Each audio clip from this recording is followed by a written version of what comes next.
모세가 장성한 후에 한 번은 자기 형제들에게 나가서 그들이 고되게 노동하는 것을 보더니 어떤 애국 사람이 한 히브리 사람 곧 자기 형제를 치는 것을 보니라. 좌우를 살펴 사람이 없음을 보고 그 애국 사람을 쳐 죽여 모래 속에 감추더라. 이튿날 다시 나가니 두 히브리 사람이 서로 싸운지라. 그 잘못한 사람에게 이르되 내가 어찌하여 도구를 치느냐 하매 그가 이르되 누가 너를 우리의 다스린 자와 재판관으로 삼았느냐. 내가 애국 사람을 죽인 것처럼 나도 죽이려느냐. 모세가 두려워하여 이르되 이미 팔로 되었도다.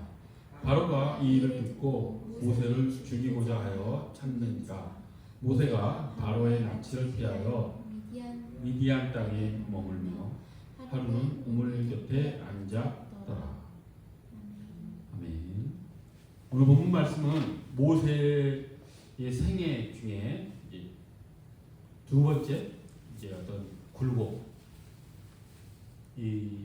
시작된 장면이죠. 모세의 생애를 크게 세 장면으로 나누면 이집트 왕자로서의 삶이 40년, 그리고 오늘 사건을 계기로 미디안 광야로 도망가서 양을 치는 일을 주로 했던 광야에서의 40년, 그리고 떨기나무에서 임재하신 하나님의 부름을 받아 다시 애굽으로 들어가 이스라엘 백성을 끌고 또 광야에서 이스라엘 가나안으로 인도하는데 또 40년, 이렇게 세 부분으로 나눌 수 있는데 지금 모세가 이제 두 번째 인생 단계로 들어가는 그런 계기가 되는 사건이 여기 나와 있습니다.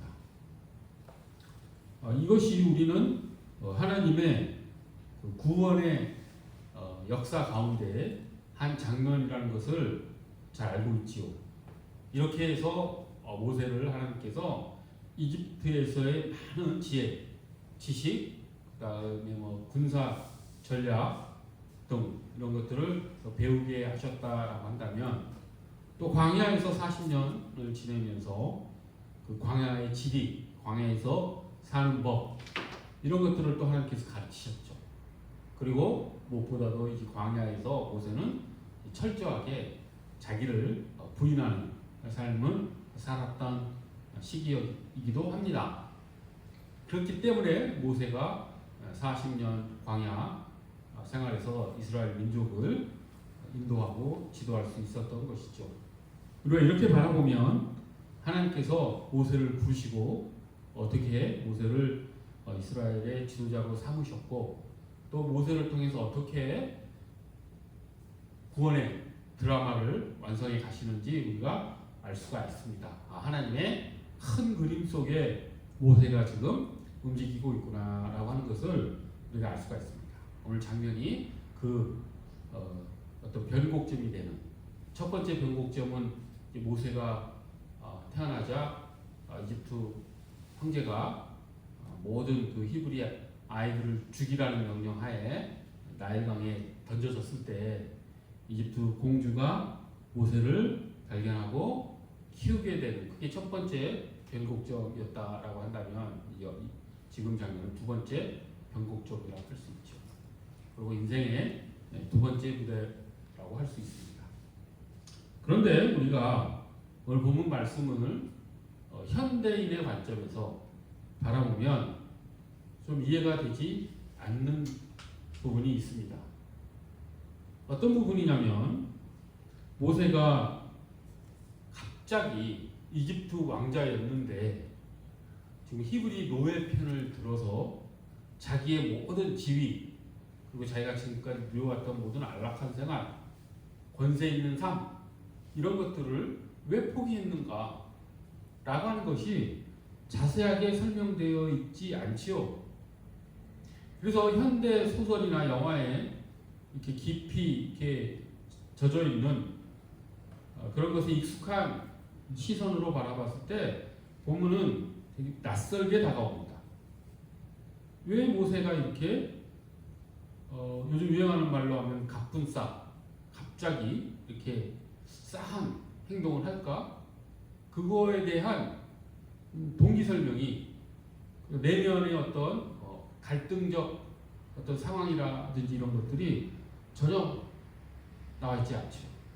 그냥 11절에 보고 히브리인들이 고되게 노동하는데 애국 사람이 자기 형제를 치는 것을 보고 그냥 그 일을 버렸다. 이 정도로 서술이 되지요. 동기가 나와 있지 않습니다. 왜 그랬는가? 물론 간접적으로는 알 수 있습니다. 모세가 어렸을 때 자기 친모 요괴벳의 젖을 먹고 자랐지요. 그래서 자기 친부모와 이렇게 연결이 있었고 그를 통해서 히브리 역사 그리고 아브라함과 이삭과 야곱의 하나님 그리고 그 언약을 모세가 이렇게 내면화하고 있었던 것은 우리가 간접적으로 추론해낼 수 있습니다. 그런 것들이 모세가 이렇게 행동하도록 이끌었겠죠. 하지만 그것을 알면도 불구하고 본문이 너무도 그 모세의 행동 동기에 대해서 침묵하다시피 이야기를 하지 않습니다. 근데 오늘날 현대 영화나 소설은 어떻습니까? 행동을 하는데 그 행동이 왜 이루어졌는지 그 내면 심리 묘사를 아주 자세하게 하죠. 특히 영화 같을 때 좋은 영화와 나쁜 영화를 구분하는 그 기준 중에 하나가 그 사람이 왜 그렇게 행동했는지를 하나하나 빌드업하지 않은 영화는 그냥 갑자기 이런 행동하고 저런 행동하면서 독자들이 혹은 그 영화를 보는 사람들이 주인공에 공감을 못하죠. 그렇게 시나리오를 구성해 가면. 그래서 좋은 영화는 다 그 인물이 어떻게 그 일을 했는지 행동했는지를 하나 쌓아갑니다.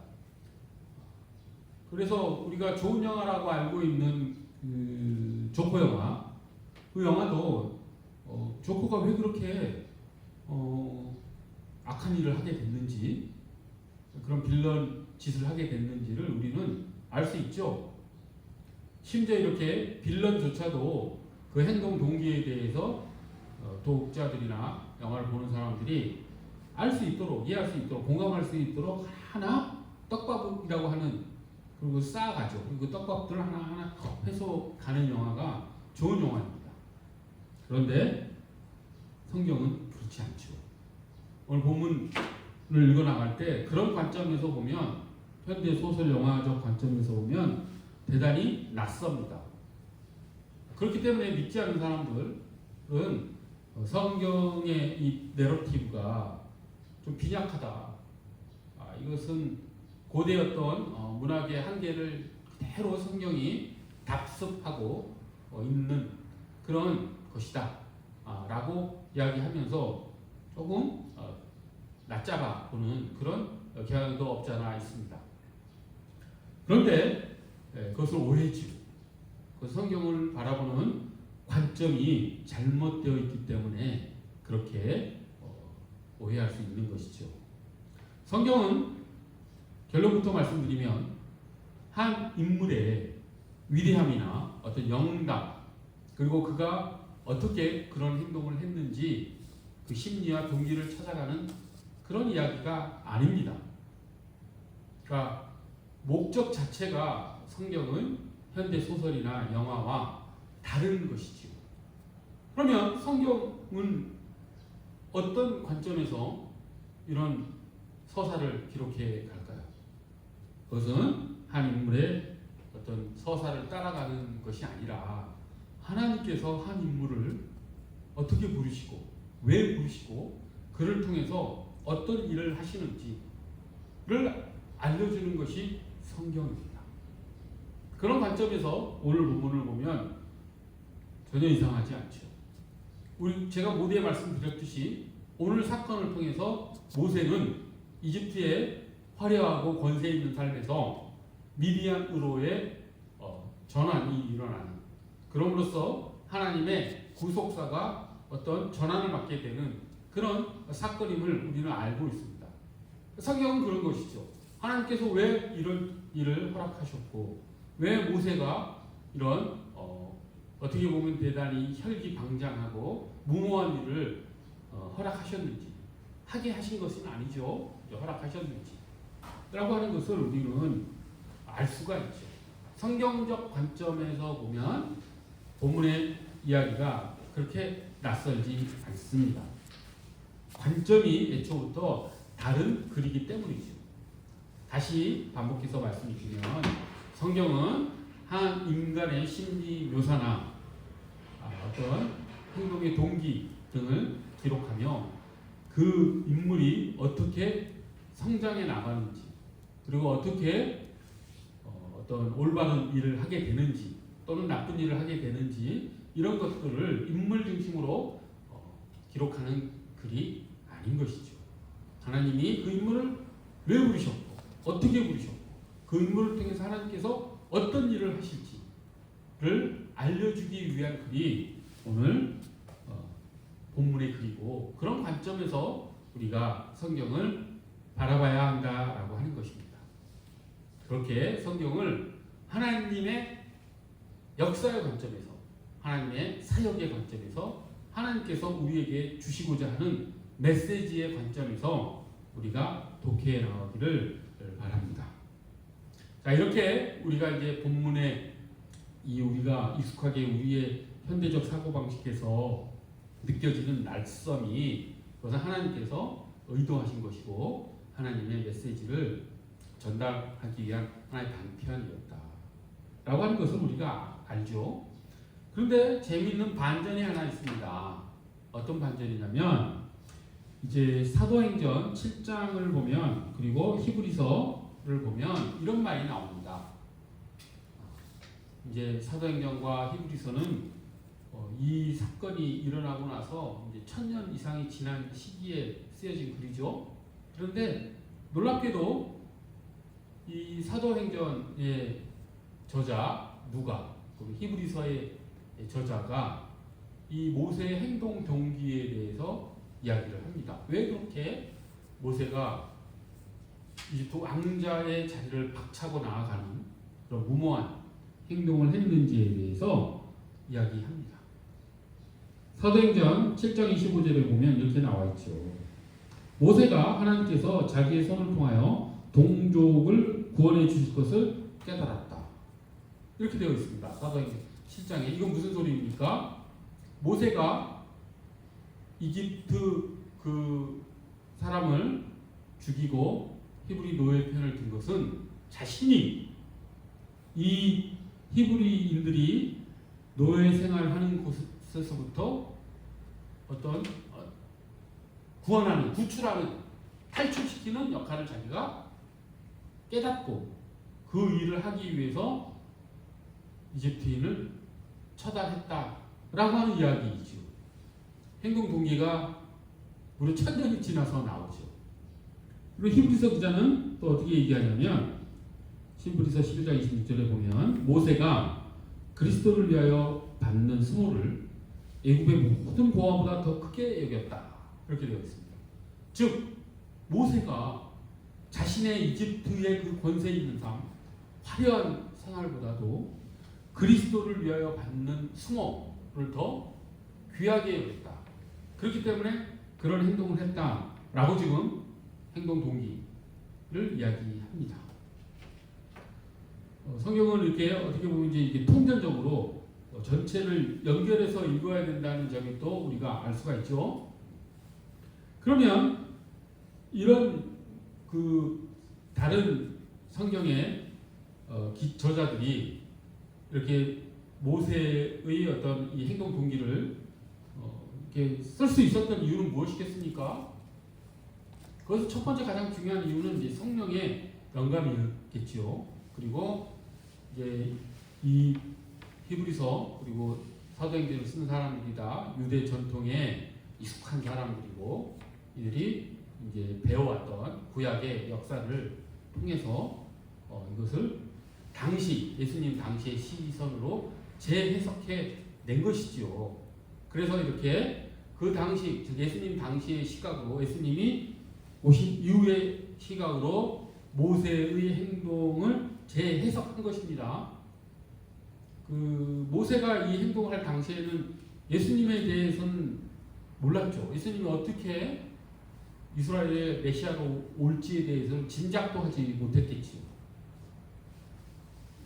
그런데도 지금 히브리서 기자는 어떻게 이야기합니까?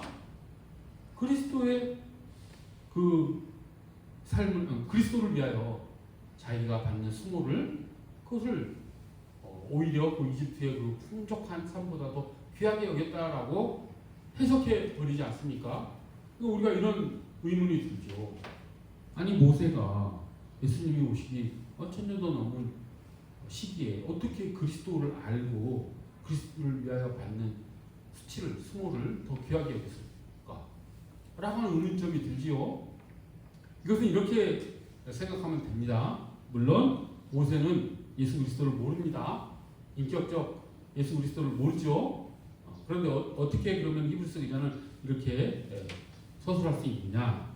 그것은 이런 것을 비유로 설명하면 됩니다. 어떤 농부가 이제 과소를 하는데 사과나무를 이제 키우는 과소를 한다고 생각해 봅시다.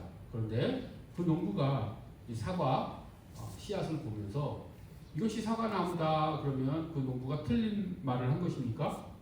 아니죠. 그 사과 씨앗은 미래의 사과나무로 자라고 할 것이기 때문에 그 씨앗을 보고 이것은 사과나무다라고 했을 때 그것이 전혀 틀린 말은 아니죠. 맥락상 맞는 말이죠. 그러니까 히브리서 저자가 모세가 그리스도를 위한 수치를 귀하게 여겼다라고 하는 말은 모세가 직접적으로 아까 비유에서 말씀드렸듯이 사과나무를 보고 이것이 사과나무다 한 것이 아니라 사과 씨앗을 보고 사과나무라고 한 것처럼 모세는 그리스도의 씨앗을 본 것이죠. 어떻게 본 것이겠습니까? 어렸을 때 자기 친부모로부터 받은 유대 전통, 그리고 아브라함에게, 이삭에게, 그리고 야곱에게 하셨던 하나님의 언약을 모세는 알고 있었죠. 그것이 어떻게 하나님의 언약이 성취될지는 구체적으로는 모르지만 그것이 반드시 성취될 것은 알았죠. 그러니까 모세는 사과 씨앗을 보고 이야기한 것이고 히브리서 기자는 사과 나무를 보고 이야기를 한 것입니다. 그러니까 예수님이 오신 이후에 히브리서 저자는 모세의 동기를 그 당시 예수님이 오신 다음에 시대적 어떤 관점에서 재해석해 낸 것입니다. 그렇기 때문에 히브리서 저자가 이렇게 이야기한 게 틀린 게 아니지요.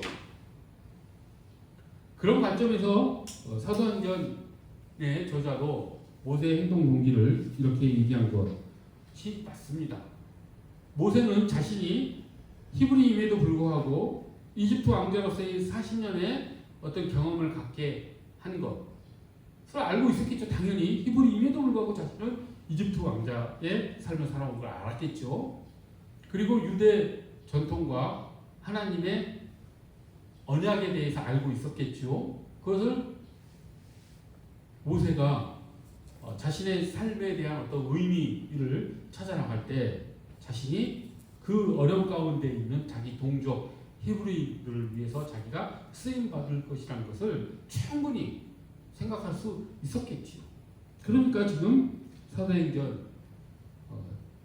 저자 누가는 이렇게 기록할 수 있었던 것입니다.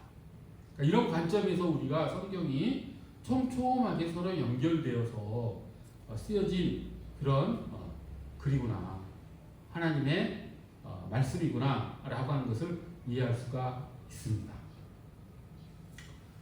그래서 우리는 이 오늘 본문 말씀이 처음에는 우리에게 낯설게 다가오더라도 우리가 관점이 그랬을 때 어떻게 잘못된지를 우리를 다시 바라보게 하는 점으로 우리가 우리의 시각을 빨리 바꿔야 된다라고 하는 것을 첫 번째 우리가 오늘 말씀을 통해서 알 수가 있죠. 참으로 사람은 아주 깊은 본성이 하나 있는데 그것이 무엇이냐면 무엇이든지 다 자기 중심적으로 해석해 내려고 하는 그런 깊은 습성이 있습니다. 거의 본성에 가깝죠. 그러니까 성경도 그렇게 있죠. 거기에 나오는 그 인물들의 삶의 대조를 따라갈 때 그걸 자기 중심적으로 바라보죠. 그리고 그 인물과 성경의 인물과 자기를 연결시키면서 그 성경을 읽어나가죠. 그래서 인본주의적으로 읽어 나간다라고 하는 것입니다. 그래서 그 인물이 어떻게 어떤 성공을 이루고 어떻게 어떤 점이 그 인물의 어떤 점이 그렇게 위대한 일을 하게 했는지에 대해서 자꾸 생각하면서 바라보죠. 그러니까 현대적 관점에서 자꾸만 성경을 바라보려고 한다는 것이죠. 그래서 성경을 자꾸만 영웅담으로 아주 위대한 사람들의 이야기로 자꾸 보려고 합니다. 그러면 성경을 읽게 되는 그 교훈이 무엇으로 나오겠습니까? 어떤 인간을 바라보고 그 인간의 어떤 좋은 점, 장점 이런 것들을 본받자라는 식으로 성경을 읽어나가게 되죠. 실제로 그렇게 성경을 이렇게 설교에서 이렇게 말씀하는 그런 설교하는 설교도 많습니다. 베드로를 보고 베드로가 3번 예수님을 부인했지만 또 회개하고 이렇게 하나님의 제자로서 주의 제자로서 또 사도로서 큰 일을 이뤘다. 우리 베드로를 본받읍시다. 뭐 기도와 그 300 용사라고 하면서 그들의 그 용기를 본받읍시다. 이렇게 성경을 읽어나가는 그런 아주 인간 중심적인 자기 중심적인 성경 기법이 있지요. 그러지 않기를 바랍니다. 성경은 그런 글이 아니죠. 하나님께서 한 인물을 어떻게 부르시고 왜 부르시고 그 인물을 통해서 어떻게 하나님의 일을 이루어 나가시는지 라고 하는 것을 보여주는 글이 성경입니다. 그런 관점에서 우리는 성경을 봐야 한다라고 하는 것이죠. 그것이 오늘 본문에서 우리가 느껴야 될 우리의 잘못된 성경 읽기를 바로 잡아야 될 그런 부분이 아닌가 생각해 봅니다. 그리고 이제 우리가 모세가 그리스도를 몰랐음에도 불구하고 그리스도를 위하여 받는 수모를 애굽의 모든 보화보다도 더 크게 여겼다라고 하는 말씀을 통해서 어떤 것을 우리가 또 알 수가 깨달을 수 있냐 하면 이런 것입니다. 모세는 어땠습니까? 자기 행동의 정확한 이유를 몰랐죠. 내가 왜 이 히브리인을 위해서 이런 일을 해야 되는가? 어떻게 보면 이제 정의감, 동족의식 이런 것이었겠죠. 하지만 그게 하나님께서 모세에게 요구하시는 것이 아니었지 않습니까? 하나님께서 모세를 부르신 이유는 그보다 더 큰 그림. 하나님께서 히브리 그 200만이 넘는 그 민족을 400년 동안 이집트에서 이렇게 형성하고 양육시키셔서 하나님의 백성이라고 하는 민족을 이렇게 만드시고 그들을 이제 이집트에서부터 떼어내어 새로운 땅, 약속의 땅 가나안으로 보내시고 거기에서 하나님의 백성으로서 삶을 살게 하기 위한 어떤 일을 하나님께서 하시는데 그 일을 담당하는 한 축으로서 모세를 부르신 것이죠. 그런데 모세는 자기가 그런 일을 할지를 몰랐죠.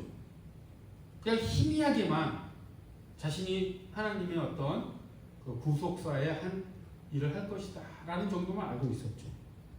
그것이 우리가 오늘 본문을 이제 출애굽기도 보고 또 사도행전도 보고 또 이 히브리서도 보면서 알게 된 것이죠. 그것을 통해서 우리가 무엇을 또 우리가 알 수가 있냐면 우리 삶 속에 적용할 수 있냐면 이런 것입니다. 우리는 살아가면서 내가 이 일을 왜 하는가 라고 하는 고민을 하죠. 과연 이 일이 하나님께서 나를 부르셔서 나에게 어떤 사명을 주신 그 일을 내가 진짜 하고 있는 것인가 라고 하는 것을 우리가 고민할 때가 많이 있습니다. 올바른 고민이겠죠. 바람직한 고민입니다. 그렇게 모두들 신앙생활을 합니다. 그런데 거기에 너무 몰입되면 안 된다라고 하는 것입니다. 왜 그렇습니까? 우리는 완전한 미래의 의미, 하나님의 뜻을 완전히 알고 지금 현재의 일을 하는 게 아니지요. 그것은 내가 이 일을 왜 하는가에 대한 그 마음에만 너무 어떻게 보면 집착하는 그런 고민일 수 있습니다. 불필요한 고민은 아닌데 그것에 너무 집착하면 안 된다라고 하는 것이죠. 우리가 바라봐야 될 것은 내 마음이 올바른 마음인가, 내 내면의 동기가 과연 맞는 것인가, 이런 것들을 계속해서 바라보는 것이 아니라 무엇을 바라봐야 되겠습니까? 하나님의 손길을 바라봐야 되겠지요. 하나님이 부르시고 하나님이 이끄시는 길을 바라봐야 되지요. 그런데 우리는 그것을 완전히 선명하게 바라보며 나갈 수 있는 것은 아닙니다. 때문에 우리는 하나님을 신뢰하는 게 중요하죠. 하나님께서 내가 어떤 마음을 가졌던지 하나님께서는 나를 사용하셔서 하나님의 일을 이루실 것이다. 모든 일이 합력하여 선을 이루게 하나님께서는 일하실 것이다. 그 선하신 하나님에 대한 신뢰함이 있다면 내 동기가 내가 혹시 잘못된 그런 선택을 하는 것이라 하더라도 하나님은 나를 사용하십니다. 나를 이끌어 가십니다. 그 하나님을 신뢰하는 것이 오늘 내가 하는 일에 대한 더 성실한, 더 최선을 다하는 삶으로 나를 이끌어 간다라고 하는 것이죠. 모세는 분명히 잘못된 선택을 했습니다. 그렇죠? 하나님께서 모세에게 살인하라고 하지 않았습니다. 근데 모세는 스스로 모세가 상당히 혈기가 큰 사람이었죠. 그래서 그것을 이기지 못하고 그 좁은 어떤 인간적인 그 정의관에 입각해서 어떤 동족 의식에 입각해서 그 일을 한 것이죠. 하지만 그런 잘못된 그런 마음의 동기도 하나님께서는 사용하여서 모세를 미디안으로 가게 하시고 그 미디안에서 또 새로운 피조물로 우리 하나님께서 모세를 빚어내셔서 하나님의 일을 하게 하십니다. 그러니까 우리가 바라봐야 될 것은 내가 지금 어떤 마음으로 하나님을 일을 하는가, 내 이 마음이 바른가 안 맞는가 이런 것에 너무 고민을 해야 되겠지만 집착해서는 안 된다라고 하는 것이죠. 더 중요한 것은 하나님이 나를 인도하시고 나를 이끌어 가실 것이고 나를 사용할 것이고 그것을 이루기 위해서 하나님께서는 선한 일이 다 합력할 수 있도록 하나님께서는 역사하실 것이라는 것입니다. 중요한 것은 내 마음이 아니라 하나님의 신실함이라고 하는 것이죠. 그것을 바라보십시오. 그러면 내가 지금 갖고 있는 모든 일들이 다 하나님의 신실함 가운데 일어나는 일이라는 마음속에 든든함이 일어납니다. 내 삶 가운데 좋은 일이 있든 나쁜 일이 있든 고난이 있든 풍요함이 있든 그 모든 것은 다 하나님이 나를 하나님의 부르심 가운데 하나님의 일을 하게 하시는 그 일 가운데 내가 위치해 있다. 내가 옹연한 실수하더라도 하나님은 그 실수조차도 하나님의 선하신 뜻 가운데 사용하실 것이다 라고 하는 것이죠. 그것이 자녀된 우리가 가져야 될 마음이지요. 하나님의 신실하신 그 마음을 바라보고 하나님을 신뢰하며 살아가는 것, 그것이 그리스도인이 가져야 될 가장 좋은 마음입니다. 그렇게 살아갈 때 우리는 든든함을 가지고 살아가지요. 알 수 없는 기쁨이 솟아오르는 그런 마음으로 살아가지요. 모든 일에 기도와 간구로 하나님께 아뢰고, 하지만 걱정은 또 하나님께 맡고, 우리가 걱정을 안 할 수 없습니다. 할 수밖에 없습니다. 하지만 그 걱정이 올라온다 하더라도 그 걱정도 하나님께 내어드리고 솔직하게 자기의 심정을 하나님께 맡겨드리고 하나님을 신뢰함으로 살아가는 그런 든든한 삶을 살 수 있지요. 그것이 하나님께서 우리에게 두려워하지 말라라는 말에 참 의미이지 않을까 생각해 봅니다. 성경은 끊임없이 우리에게 두려워하지 말라라고 말하지요. 그것은 현실을 무시하란 말이 아닙니다. 하나님께서 모든 일을 다 해결해 주실 것이다 라는 뜻도 아닙니다.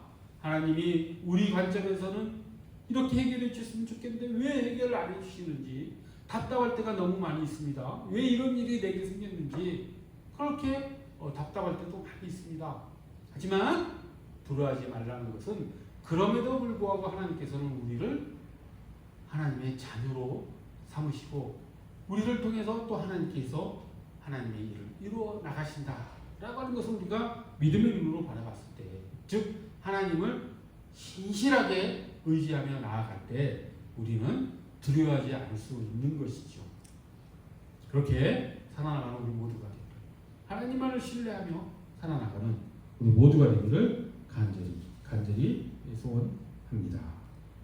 내가 왜 이렇게 행동했는가 보다 하나님이 나를 통해 무엇을 이루고 계실까를 더 바라보며 나아가는 우리 모두가 되기를 간절히 소원합니다. 기도합시다. 거룩하고 자비로우신 하나님 아버지, 우리의 눈으로 봤을 때 모세가 왜 저렇게 무모한 일을 했을까? 이스라엘 민족을 구원하지도 못하고 자신이 살인자로 수배되어 쫓겨가는 실체가 될 것이 뻔히 보이는데도 왜 저렇게 행동했을까? 라고 하는 의문이 들지만 하나님께서는 그런 모든 모세의 모습을 통해서 하나님께서는 이스라엘 민족 전체를 구원하는 일을 이루셨습니다. 모세를 하나님의 선하신 뜻 가운데 부르시고 그를 하나님께서 사용하셨습니다. 우리 삶 또한 그런 하나님의 뜻 가운데 있음을 믿습니다. 하나님, 저의 마음을 바라보지 않게 하시고 오직 하나님의 신실하신 손길을 바라보며 든든하게 두려워하지 아니하고 살아나가는 우리 모두가 될 수 있도록, 오직 예수 그리스도의 십자가의 은혜에 감사하는 마음으로 살아갈 수 있도록 우리 모두가 될 수 있도록 저희 이끌어 주시옵소서. 감사드리며 예수 그리스도의 이름 받들어 기도드립니다.